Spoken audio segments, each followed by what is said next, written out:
हरा भरा रायता। अरे बहू, नाश्ता बन गया क्या? और कितनी देर लगेगी? पेट में चूहे कूद रहे हैं। जल्दी से नाश्ता लगा दे, अब और इंतजार नहीं होता मुझसे, तो बड़ी भूख लगी है। सुबह के 9 बज रहे थे। शर्मा जी के घर में नाश्ते के टेबल पर बैठी माधवी शर्मा अपनी नई नवेली बहू लवीना को आवाज लगाती है। लवीना को अभी शादी करके ससुराल आए कुछ ही महीने हुए थे और वो अपने ससुराल वालों का दिल जीतने के लिए हर दिन कुछ नया बनाकर उन्हें परोस रही थी। जवाब में लवीना भी किचन से आवाज लगाती है, हो गया मम्मी जी, बस अभी लाई, बस 5 मिनट और। थोड़ी देर बाद लवीना सबके लिए टेबल पर नाश्ता लगाती है। पनीर के पराठे, दही, मक्खन, अचार और चाय।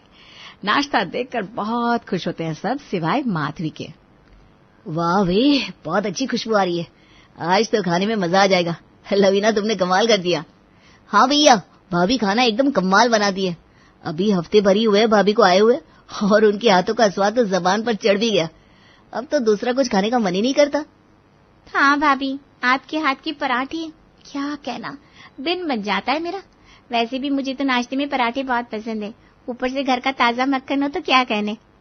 हाँ हाँ दीदी, ये लीजिए ना, आपके लिए मैंने स्पेशल चीज पराठा भी बनाया है, आपको बहुत पसंद है ना? अरे वाह, चीज पराठे, थैंक यू भाभी, मजा आ जाएगा आज तो। रितिका खुश हो जाती है और लवीना भी मुस्कुराते हुए उसे पराठे सर्व करने लगती है। तभी आत्माराम जी भी खुश होकर कहते हैं, अरे भाई, बहू के आने से तो खाने में स्वाद आने लगा, मजा ही आ गया। अच्छा, तो अब स्वाद आने लगा आपको? मेरे हाथ के खाने में क्या कड़वाहट घुली थी? कड़वाहट या मिठास का पता तो तब चले जब श्रीमती जी कुछ बनाए। इन्हें तो सिर्फ बातें बनानी आती है। क्या कहा आपने? क्या बड़बड़ा रहे? मैं कहाँ कुछ कह रहा हूँ, मैं तो नाश्ते की तारीफ कर रहा था बस। तुम भी खाओ ना, पराठे बहुत स्वाद है। भाई मजा आ गया आज तो। ऐसे पनीर के पराठे तो मैंने आज तक नहीं खाए थे। ऐसी बहू घर में लाकर हमारे तो भाग ही खुल गए। सभी मजे से नाश्ता कर रहे थे। कोई दही के साथ पराठों का मजा ले रहा था, कोई चाय के साथ। पर माधवी को ये सब कुछ राज नहीं आ रहा था। वो मुंह बनाते हुए कहती है, अरे बहू, ये कैसे पराठे बनाए तूने? ना कोई मसाला है, ना तीखापन, और पराठों पर इतना मक्खन। इतना मक्खन कौन डालता है पराठों पर? और इस तरह खाली पराठा परोसने से तो अच्छा था तो कोई अच्छी सी सब्जी भी बना लेती साथ में। ये क्या नाश्ता बना कर रख दिया तूने, सूखा सूखा सा। पता नहीं क्या सीख कर आई अपने मायके से। सूखा सूखा कहा है मम्मी जी? ये देखिए ना, दही भी है, अचार भी है, और सूखा लग रहा है तो ऊपर से थोड़ा मक्खन और लीजिए ना, मजा आएगा आपको। मैंने तो बहुत मन से बनाए पराठे। मेरे मायके में भी सबको बहुत पसंद आते थे मेरे हाथ के पनीर के पराठे। बस बस, ये दही मक्खन परोसने के अलावा और कुछ नहीं आता क्या तुम्हें? ये सब अपने मायके में ही खिलाना, हमारे यहाँ ये सब नहीं चलेगा। अरे कोई सब्जी बनानी नहीं सीखी क्या आपने मायके में? मुझे तो नाश्ता बिल्कुल हरा भरा चाहिए होता है, ऐसा रूखा सूखा नहीं। इसमें ना तो मसाले दिखाई दे रहे हैं, ना सब्जी। कोई नहीं खाएगा ऐसा नाश्ता। एक काम करते हैं, ऋषभ, ऋत्विक और ऋषभ के पापा बाहर खा लेंगे। मैं और ऋतिका भी कुछ बाहर से ही ऑर्डर कर लेंगे। तुम अपना देख लो, तुम्हें ये रूखा सूखा नाश्ता खाना है या बाहर का खाओगी? और हाँ, आइंदा ध्यान रखना, हमारे यहाँ सब हरा भरा खाना खाना पसंद करता है, ऐसा सादा खाना नहीं। इतनी उम्र निकाल दी मैंने रसोई में, आज तक किसी को ऐसा बेढंगा नाश्ता नहीं परोसा। ये कहकर माधवी टेबल से उठ जाती है और सबको भी आंखें दिखाते हुए उठने के लिए कहती है। माधवी के डर से सबको भी टेबल से उठना पड़ता है। ऋषभ, ऋत्विक, आत्माराम जी मुंह लटकाए भूखे पेट ही काम पर निकल जाते हैं और रितिका भी बेमन से ऑनलाइन कुछ नाश्ता ऑर्डर करने लगती है। ये सब देखकर लवीना थोड़ी उदास हो जाती है। वो मन ही मन सोचती है, इतने मन से सबके लिए नाश्ता बनाया और मम्मी जी ने किसी को नाश्ता करने भी नहीं दिया। अरे खुद को पसंद नहीं आ रहा था तो नाश्ता खुद ना खाती, पर सबको तो खाने से नहीं रोकना चाहिए। सब खाने की टेबल से बिना खाए उठ गए, ये तो खाने का अपमान हुआ ना। पर कौन समझाए मम्मी जी को। खैर जाने दो, दोपहर में ऐसा कुछ बनाऊंगी कि मम्मी जी को भी मेरे हाथ का खाना पसंद आएगा। अब देखते जाइए मम्मी जी कि मैं कैसे आपका दिल जीतती हूँ। दोपहर के वक्त लवीना बहुत मेहनत से पूरे जोश के साथ सबके लिए खाना बना रही थी। तभी रितिका किचन में आती है। क्या बना रही है भाभी? बहुत भूख लगी है। सुबह तो मेरा फेवरेट चीज पराठा छोड़कर मुझे मम्मी के साथ जबरदस्ती बाहर से पाव भाजी मंगवाकर खानी पड़ी। पर अभी मैं आपके हाथ का बना खाना नहीं छोड़ने वाली। बताओ ना क्या बनाया है, अब और इंतजार नहीं हो रहा। बस दीदी, खाना बन ही गया है, दाल में तड़का लगाना बाकी है, अब भी हो जाएगा 5 मिनट में। मम्मी जी को सब्जियां बहुत पसंद है ना, तो आज मैंने खाने में दाल चावल के साथ 2 तरह की सब्जी बनाई है। अच्छा, कौन सी सब्जी बनाई है भाभी? मैंने आज भरवा परवल, भिंडी की सूखी सब्जी, कच्ची आम की खट्टी मीठी चटनी, जीरे वाली दाल और चावल बनाए हैं। साथ में सलाद और पापड़ भी है। अब तो मम्मी जी को शिकायत नहीं होगी ना कि खाना हरा भरा नहीं है। मम्मी का तो पता नहीं भाभी, पर मेरे मुंह से तो सुनते ही पानी आ चुका है। जल्दी से खाना लगा दो, आप बहुत भूख लगी है। ये कहकर रितिका किचन से चली जाती है और थोड़ी देर बाद लवीना खाना टेबल पर लगाती है और माधवी को आवाज देती है, मम्मी जी खाना लग चुका है, खाना खा लीजिए, सब आपकी पसंद का बनाया है। लवीना की आवाज सुनकर माधवी आती है और खाने को देखकर कहती है, ये क्या है बहू, क्या खाने में ये घास फूस और सलाद खाना होगा? और सलाद भी कैसा, इसमें ना तो मिर्च है ना कोई खटाई, ऊपर से ये परवल बिल्कुल अच्छी नहीं बनी, इसमें भी ना खटाई है ना ही मसाले। और ये भिंडी तो मैं खाना तो दूर किसी को देखने भी ना दूं। ये कैसा खाना बना दिया बहू, कुछ सीख के नहीं आई क्या मायके से? क्या सिखाया है तुम्हारी माँ ने? अपनी सास की डांट सुनकर एक बार फिर लवीना का चेहरा लटक जाता है। तभी माधवी रितिका की ओर देखती है। रितिका बिना अपनी माँ की किसी भी बात पर ध्यान दिए चुपचाप खाना खा रही थी। तभी माधवी ने रितिका के सामने से प्लेट हटाते हुए कहा, ये कैसा कच्चा पका बिना मसाले का घटिया खाना खा रही है तू? छोड़ इसे, ऐसा घटिया खाना मैं तुझे नहीं खाने दूंगी। हाय मेरे फूल से बच्ची बीमार पड़ जाएगी। तो जाकर स्विगी या जोमेटो से कुछ ऑर्डर कर दे।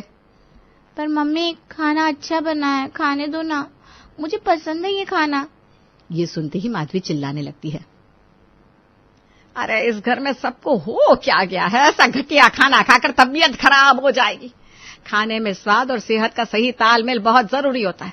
मैं ऐसा खाना किसी को नहीं खाने दे सकती। अब बहस मत कर, जाकर ऑनलाइन कुछ ऑर्डर कर ले जा।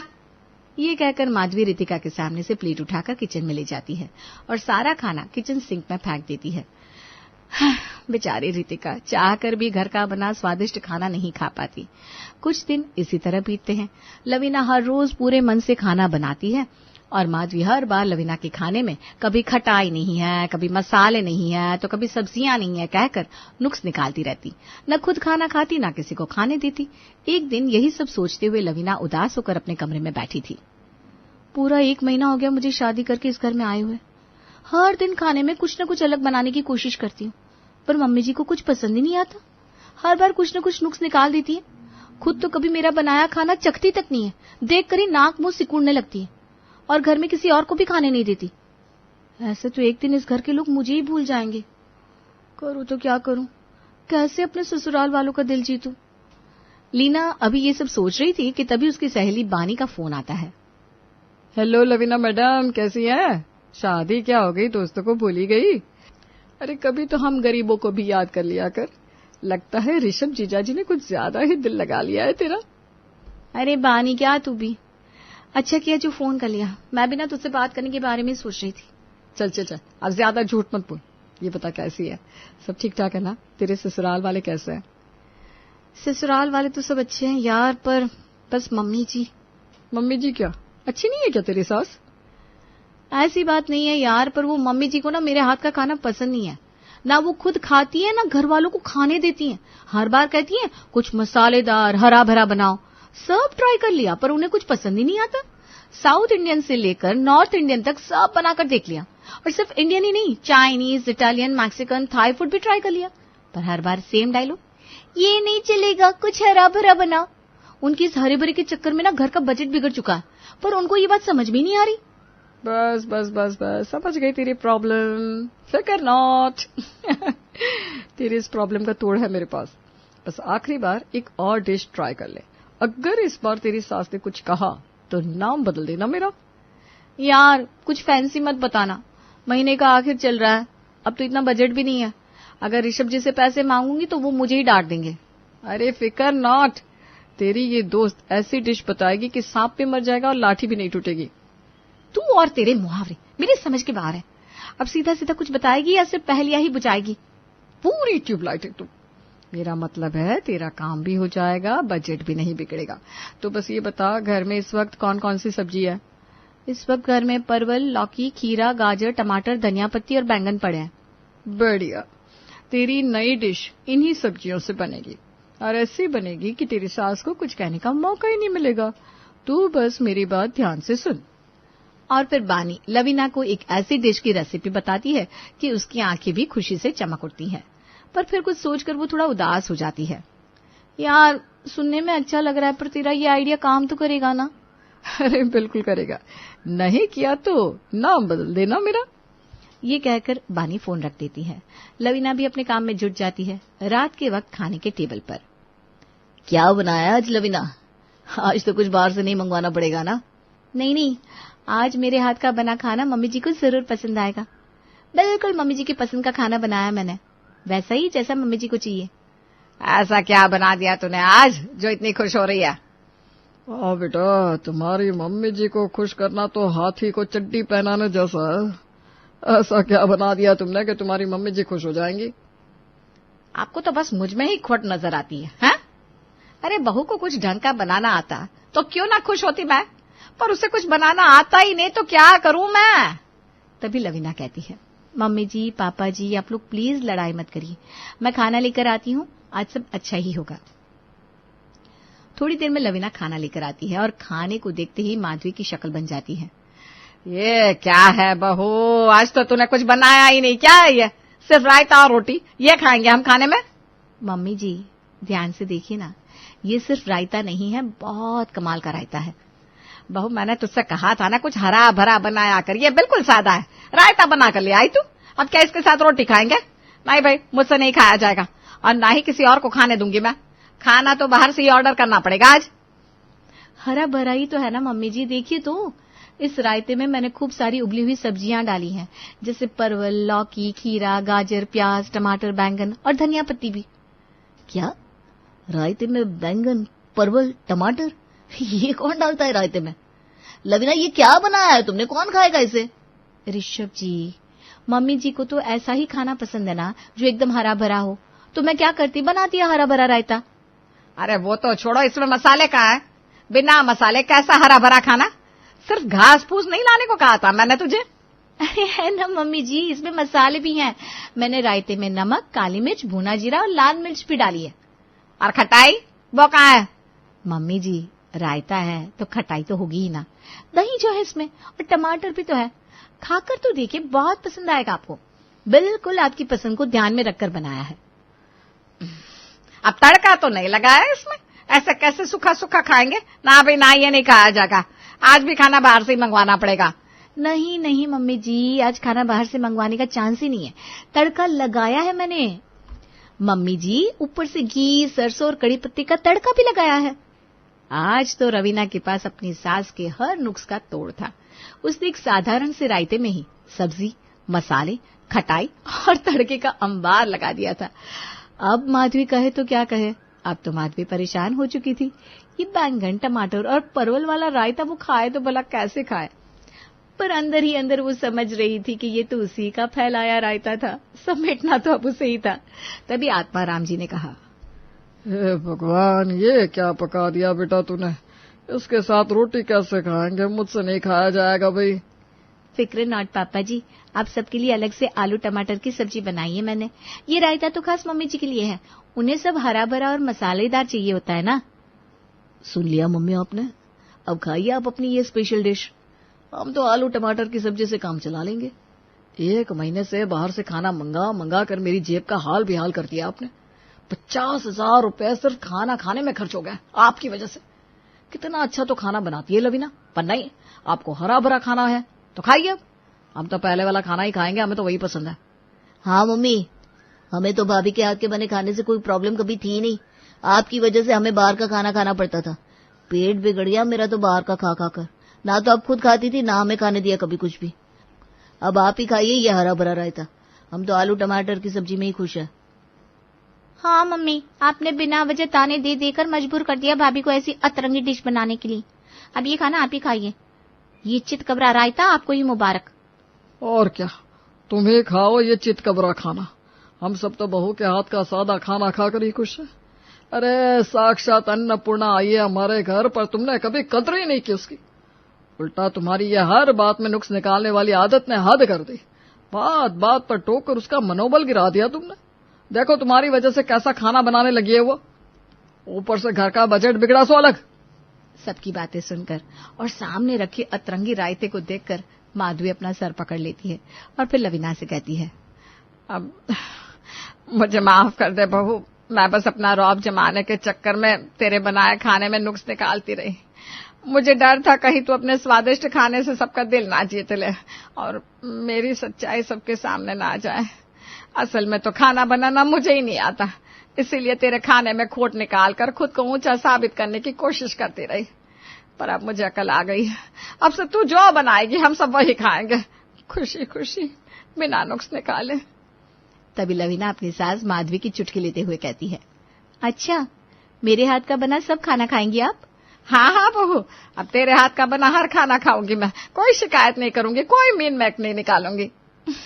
तो फिर ठीक है, ये रायता खाकर बताइए ना कैसा है। ये सुनते ही माधवी एकदम से सक पका जाती है। अब मेरा मतलब है इस सतरंगी रायते को छोड़कर सब खाऊंगी तेरे हाथ का बना। अभी के लिए ना मैं भी सबके साथ आलू टमाटर की सब्जी और रोटी खा लेती हूँ। माधवी के मुंह से ये सुनते ही सब खिलखिलाकर हंस देते हैं और हंसते मुस्कुराते हुए आलू टमाटर की सब्जी के साथ खाना खाने लगते हैं। माधवी को अब अकल आ जाती है और वो अब कभी भी अपनी बहू लवीना के बने खाने में नुक्स नहीं निकालती। अरे अरे, ये क्या कर दिया भाभी आपने? इस कढ़ाई में घी क्यों निकाल रही है? अरे क्या हो गया? तो कढ़ाई तो है, घी तो निकालना ही पड़ेगा ना, इतना सारा मक्खन जो जमा हो गया है। अरे भाभी, ये कढ़ाई नई वाली है जो मेरे मौसा जी ने मुझे दी थी, ये खराब हो जाएगी। हाँ तो क्या हुआ, बर्तन तो खराब होने के लिए होते हैं, धुल जाएंगे और क्या। अरे भाभी, ये बहुत महंगी कढ़ाई है, आप समझ ही नहीं रही है। आप किसी और बर्तन में घी निकाल लीजिए ना, इसमें नहीं। क्यों, मेरे मायके से भी इतने सारे बर्तन आए, वो भी तो खराब होते ही है ना। मैं तो इसी कढ़ाई में घी निकालूंगी बस। भाभी, आप ये जानबूझकर कर रही है ना? आपको पता है कि मुझे ये सारे बर्तन मेरे मायके से मिले, इसीलिए कर रही है ना आप? अरे सिर्फ तुम्हें ही नहीं, मुझे भी काफ़ी सारे बर्तन मिले हैं मायके से। ठीक है, मैं क्यों तुम्हारे बर्तनों को हाथ लगाने लगी। फिर क्यों ले रखी है ये कढ़ाई? छोड़ दीजिए ना। अरे क्या हुआ, क्यों सुबह सुबह बिल्लियों की तरह लड़ रही हो? माँ जी, भाभी से कहिए ना मेरी नई कढ़ाई में घी ना निकाले, ये कढ़ाई पूरी खराब हो जाएगी।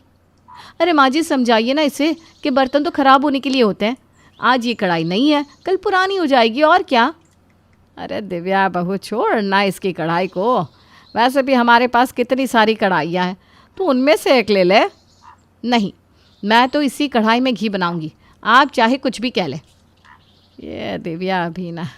अच्छा पिंकी बहू, तू भी छोड़ ना, कढ़ाई तो है, क्या फ़र्क पड़ता है। दिव्या भाभी, मैं आपको देख लूँगी, आपने मेरी कढ़ाई ख़राब की है ना, ठीक है, मैं भी देखती हूँ। हे भगवान, इन दोनों को मेरे ही घर भेजना था क्या आपको? और कोई नहीं मिली थी? अब पता नहीं ये क्या करेगी। वैसे बर्तनों की महाभारत तो सदियों से हर घर में चलती आ रही है और यही हाल है हमारी दिव्या और पिंकी का भी, जिन्हें लगता है कि उनके बर्तन ज़्यादा घिसने नहीं चाहिए। अब दिव्या ने तो उस नई कढ़ाई में घी निकाल लिया, लेकिन हमारी पिंकी भी किसी से कम नहीं है जनाब। आइए देखते हैं कि वो क्या करती है। पिंकी बहू, तुमने 5 गंवारी कन्याओं को बुला लिया? हाँ माँ जी, मैंने बुला लिया उनको, सब छोटी हैं काफ़ी। हाँ छोटी है तो अच्छा ही है, वो सब माता रानी का रूप है। हाँ माँ जी, और मैंने सबके लिए भोग भी बना दिया है। ये लो आ गई छोटी कन्याएं, आओ आओ बच्चों यहाँ बैठो। ये लीजिए माँ जी थालियाँ। अरे ये तो मेरे नए डिनर सेट की थालियाँ हैं, इनमें से एक भी टूटी तो पूरा सेट खराब हो जाएगा। क्या भाभी, आप भी, बर्तन तो खराब होने के लिए होते हैं, क्या फ़र्क पड़ता है। हाँ और क्या, थालियाँ ही तो है। अरे माँ जी, इनमें से एक ने एक भी थाली तोड़ दी ना तो पूरा सेट खराब हो जाएगा। और ये थालियाँ चीनी की है, स्टील की नहीं है जो पटकने से टूटेंगी नहीं। लेकिन अब तो मैंने बच्चियों को खाना इसमें दे दिया है माँ जी, अब ऐसा अच्छा नहीं लगता ना कि उनसे थाली वापस ले लूँ। हाँ हाँ, माता रानी का पाप लगेगा अगर थाली वापस ले ली। अब चलेगा, थाली टूटी तो टूटी। छोटी छोटी बच्चियों के हाथों से दिव्या की महंगी क्रॉकरी की 1-2 थाली तो टूटी गई, लेकिन अब बच्चियों को तो कुछ कह नहीं सकते थे।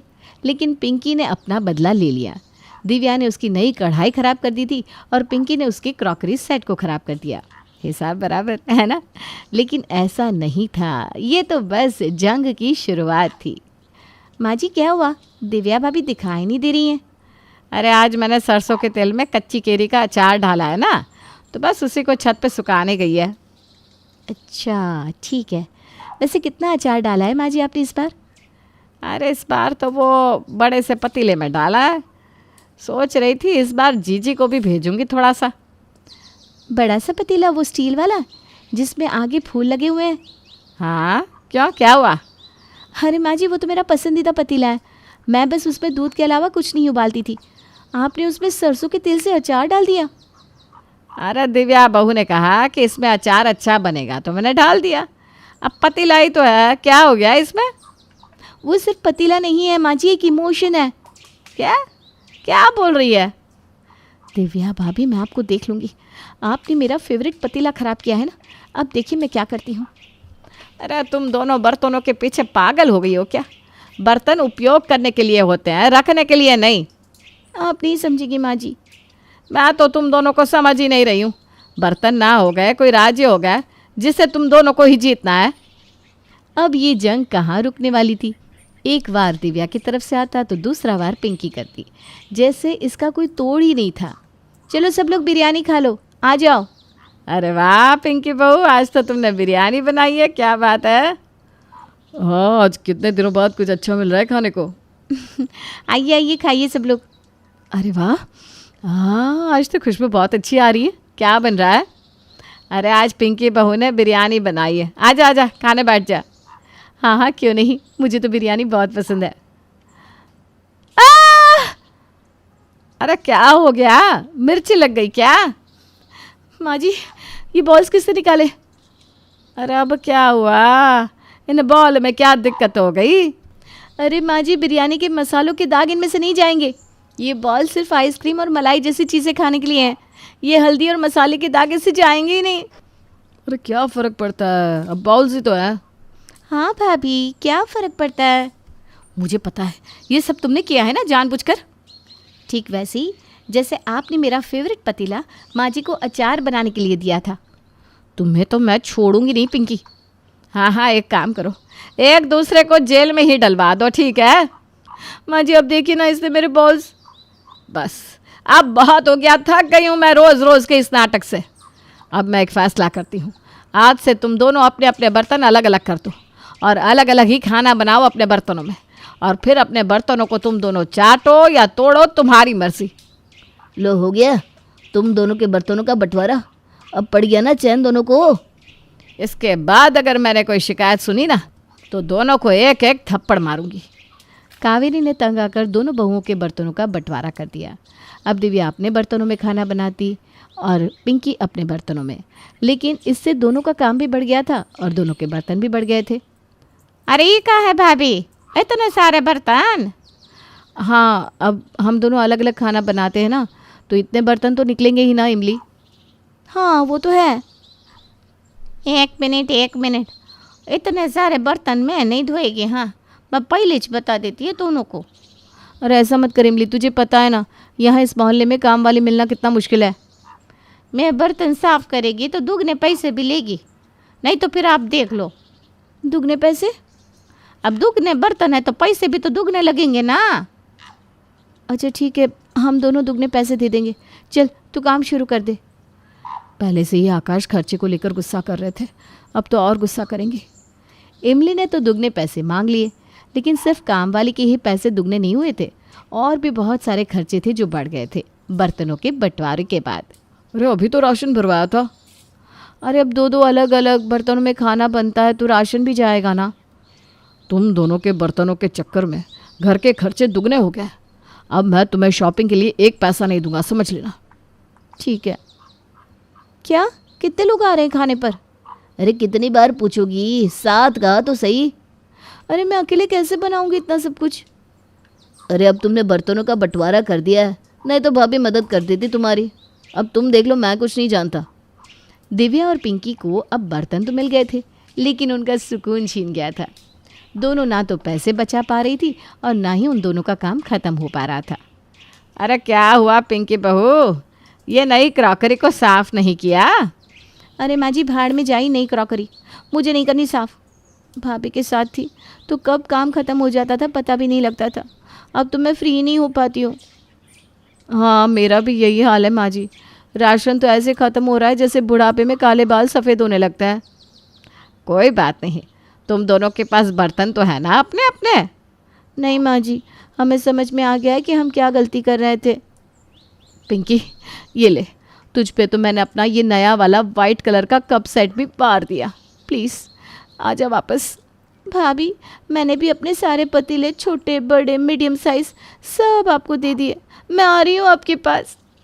और दोनों गले लग जाती हैं। पता नहीं क्यों दोनों इतना ड्रामा करती है। लड़ती भी ड्रामा करके है और मिलन में भी ड्रामा। चलो जाने दो, हमें क्या। रजत अपने माँ बाप का इकलौता लड़का था और रजत ने अपने पिता का पूरा बिजनेस संभाल रखा था। ऐसे ही एक दिन रजत अपने ऑफिस जा रहा था और अचानक ही रोड पर रेड लाइट होने की वजह से रजत अपनी कार को रोक लेता है। तभी वहां पर कुछ किन्नर रजत की कार का शीशा खटखटाते हुए कहते हैं, दरवाजा खोल रे, कुछ नग दे दे रे। नहीं, मेरे पास कुछ नहीं है, आप सब यहाँ से जाइए। देख लड़के, तू हम लोगों को नेक दिखा तो तेरी बरकत होगी।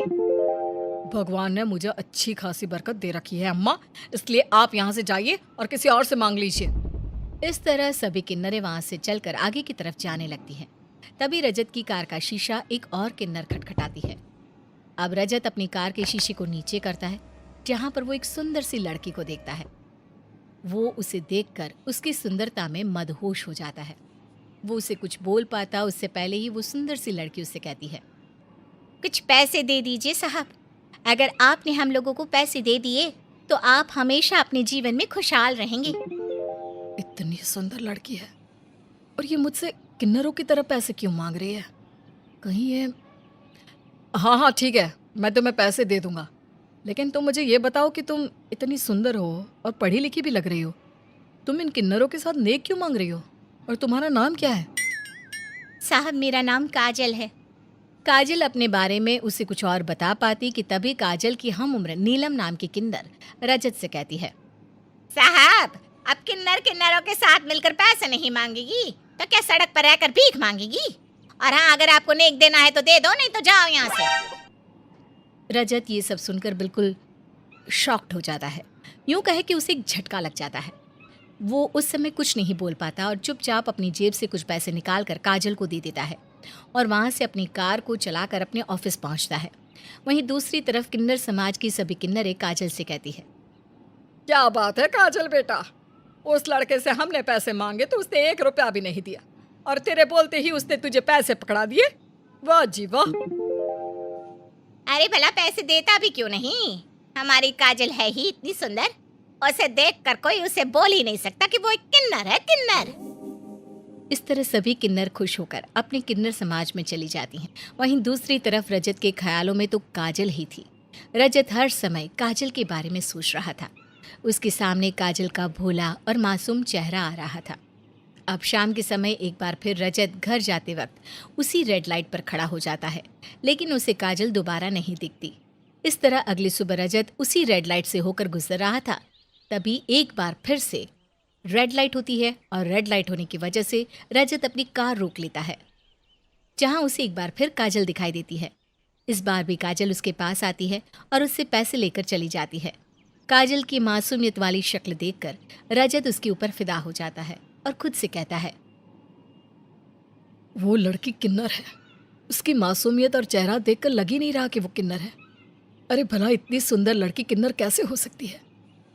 रजत बेटा, इस काजल लड़की से तो बात करनी ही पड़ेगी, क्योंकि वो काजल तेरे दिल पर अपनी छाप छोड़ गई है। अब क्या था, रजत आए दिन सुबह के समय काजल से मिला करता। एक दिन ऐसे ही वो काजल को कुछ पैसे देकर अपनी कार को साइड लगा लेता है और पैदल काजल का पीछा करने लगता है, जहां वो मौका देखकर काजल का हाथ पकड़कर पेड़ के पीछे ले जाता है और उससे कहता है, काजल, मैंने जब से तुम्हें देखा है मैं तुम्हारी खूबसूरती और तुम्हारे भोलेपन का फैन हो चुका हूँ। मैं तुमसे शादी करना चाहता हूँ काजल। साहब जी, आप कैसी बात कर रहे हैं? मैं एक किन्नर हूँ और आप एक इंसान। भला एक इंसान किन्नर से शादी कैसे कर सकता है? आपकी दुनिया हम किन्नरों को कभी नहीं अपनाएगी। पहली बात कि मैं साहब नहीं हूँ, मेरा नाम रजत है, इसलिए तुम मुझे रजत कह के बुलाओगी तो अच्छा लगेगा। दूसरी बात ये कि मैं पूरी दुनिया से तुम्हारे लिए लड़ जाऊंगा, बस तुम मेरा साथ दो। कहीं ना कहीं काजल भी रजत को पसंद करने लगी थी, इसलिए वो रजत को हाँ कर देती है। उसकी हाँ सुनने के बाद रजत की खुशी का ठिकाना नहीं होता और रजत सीधा अपने माँ बाबा के पास जाता है और अपने माँ बाप से काजल के बारे में बात करता है। जब उसके माँ बाप को ये पता चलता है कि काजल एक नॉर्मल लड़की नहीं बल्कि एक किन्नर है, तो उसकी माँ उसे अपनाने से मना कर देती है। अपने माँ बाप का ये रवैया देखकर रजत कहता है, मम्मी पापा, अगर आप लोगों ने मेरी शादी काजल से नहीं करवाई तो मैं फांसी लगाकर या जहर खाकर मर जाऊंगा।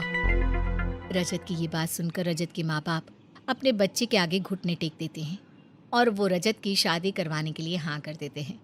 वहीं दूसरी तरफ काजल किन्नर समाज में अपनी गुरु माँ से कहती है, गुरु माँ, मैं रजत से प्यार करती हूँ और रजत अपनी फैमिली को यहाँ लेकर आते ही होंगे। मैं उनसे शादी करना चाहती हूँ गुरु माँ, बस मुझे आपका आशीर्वाद चाहिए।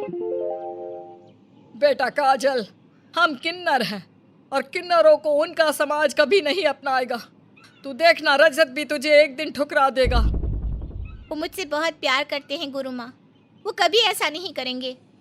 अगर तुझे एक इंसान से शादी करनी है तो तुझे किन्नर समाज को हमेशा हमेशा के लिए छोड़ना होगा।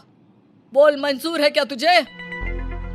काजल रजत से बेहद प्यार करती थी, इसलिए वो अपनी गुरु माँ की बात मान जाती है और अपने किन्नर समाज को छोड़ देती है। इस तरह काजल और रजत की एक दूसरे से शादी हो जाती है। शादी के बाद काजल अपने घर की सारी जिम्मेदारियों को बखूबी निभाती है, लेकिन रजत के माता पिता को काजल बिल्कुल भी पसंद नहीं थी, क्योंकि वो लड़की नहीं बल्कि एक किन्नर थी, इसलिए वो उसको अपनाना नहीं चाहते थे। ऐसे ही एक दिन रजत को किसी काम से बाहर जाना पड़ता है और कुछ दिन तक रजत घर नहीं आता। ये देखकर रजत की माँ रजत के पिता से कहती है, अजी, मैं तो इसको अपनी बहू कभी भी नहीं अपना पाऊंगी। मेरा तो इसके हाथ का पानी भी पीने का मन नहीं करता। अपने बेटे की वजह से ना चाहते हुए भी इसके हाथ का खाना खाना पड़ रहा है। तुम सही बोल रही हो भाग्यवान, मेरा तो मन करता है इस घर को मैं छोड़कर चला जाऊं या इस किन्नर को इस दुनिया से ही उठा दूं। वैसे आइडिया बुरा नहीं है जी। हमारा रजत काम से बाहर गया है और इसके किन्नर समाज में इसे ढूंढने वाला कोई होगा भी नहीं, और जब हमारा बेटा आएगा तो हम बोल देंगे, न जाने तेरी लुगाई कहाँ चली गई। इस तरह हमारा बेटा इसके चंगुल से मुक्त भी हो जाएगा और हमें भी इससे मुक्ति मिल जाएगी। रजत के माता पिता काजल को मारने की पूरी प्लानिंग करते हैं और अब रात के 10 बज रहे थे। काजल अपने कमरे में बैठकर खाना खा रही होती है, तभी वहां पर उसके सास ससुर जाते हैं और उसकी सास काजल से कहती है, बड़े ही आराम से खाना ठूस रही है तू। कोई बात नहीं, अब तेरे खाने का समय खत्म हो चुका है, क्योंकि तेरे दिन पूरे हो चुके हैं। तूने हमारे नाक में दम कर रखा है। जब से तू मेरे घर में आई है, मेरे घर की सुख शांति चैन सब भंग हो गया। मेरे घर की बहू एक किन्नर कैसे हो सकती है? मैं किन्नर बहू को और बर्दाश्त नहीं कर सकती। काजल कुछ बोल पाती उससे पहले काजल की सास और काजल का ससुर दोनों ही काजल का गला रस्सी से दबाने लगते हैं। तभी अचानक वहां पर रजत आ जाता है। ये सब देखकर वो अपनी पत्नी काजल को अपने माँ बाप के चंगुल से छुड़वाते हुए चिल्लाकर कहता है, बहुत हो गया। अरे अब दोनों ने तो हद ही पार कर दी। आप लोग मेरी पत्नी के साथ ऐसा बर्ताव करेंगे, मैंने सपने में भी नहीं सोचा था। अरे आपको मेरी पत्नी को नहीं अपनाना था तो आप मुझे पहले बता देती, मैं अपनी पत्नी के साथ कहीं और रह लेता, पर आपके घर में कदम ना रखता। लेकिन अब बस बहुत हुआ। मैं अपनी पत्नी को लेकर यहाँ से जा रहा हूँ और आप अपने घर में शांति सुख को बनाए रखें, लेकिन अपने बेटे के बिना। रजत बेटा, हमें माफ कर दे, हम तेरी पत्नी को अपना लेंगे, लेकिन तू हमें छोड़कर मत जा बेटा। हम दोनों बूढ़े बूढ़िया किन्नर बहू को नहीं अपना सकते थे, इसलिए हमने इसको मारना चाहा। क्यों माँ, मैं सही बोल रहा हूँ ना? माँ, वो भले ही किन्नर है, लेकिन इंसान वो भी है। दुख उसे भी होता है, दिल उसके पास भी है, दर्द उसे भी होता है। नहीं माँ, अब मैं अपनी पत्नी को और दुख दर्द नहीं झेलते देख सकता। अब क्या था, रजत अपनी पत्नी का हाथ थामता है और उस घर को हमेशा हमेशा के लिए छोड़कर चला जाता है। वहीं उसके माँ बाप को अपने किए पर पछतावा होता है, लेकिन कहते हैं ना, अब पछताए होत क्या जब चिड़िया चुग गई।